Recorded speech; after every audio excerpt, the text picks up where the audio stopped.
book, like, do you get into thyroid hormones and the connection with all of, okay, touch on that then. Yeah, this was really important. And I forget where I put it in the book, but I have a whole thing on thyroid, one whole section on it, because one of the misconceptions is that fasting, if you have a thyroid issue, you shouldn't fast. Let's talk about that for a moment. Let's do that. Go ahead. So the research, I dove into the research, and I think you and I think when you came on my podcast, I feel like we chatted about this. But I dove into the research, and what they're showing is that calorie restriction causes T3 to decline. So, okay, calorie restriction.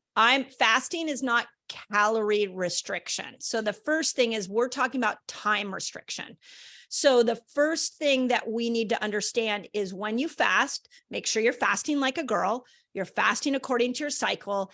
And then when you eat, you need to eat. You got to eat. This is not when that eating window opens up. Your thyroid demands that you eat.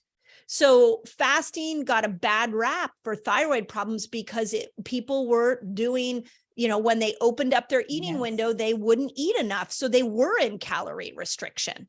But for the person who has a thyroid problem, please, please eat. Even if you're in the first part of your cycle, you're in one of the power phases that I talk about, I still need you to eat. So that would be the first thing. The second thing is when you look into the science, what they found is that T3 went down in a calorie restricted state. But if you go and look at the other science that showed when you break your fast and you eat, that actually T3 doubled. It actually came back with a vengeance in a really good way, and you got more of it. So the problem with science is we can't look at these studies in a silo.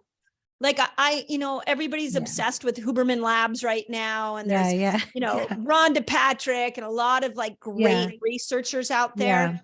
But we have to look at studies and say, this gets us in the ballpark, but now let's clinically apply it. Yes.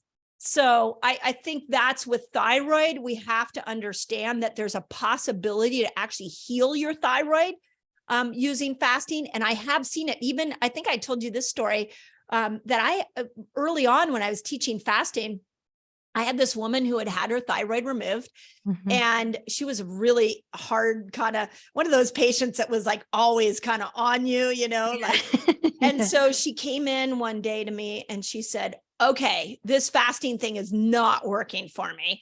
I feel like I have a thyroid storm coming back. And so I'm backing away from fasting. And she's like, but first I'm going to go to my doctor and see what my doctor says. So she goes to her doctor. Turns out that the fasting was working for her, but she had to bring her thyroid hormones down because, and she had a full thyroidectomy, the whole thyroid was gone. But I think what happens is when you pull an organ out, the tissue is still there. There's still remnants of the tissue. So that tissue was still, what we did is we cleaned the system up and the tissue started to produce the hormones again.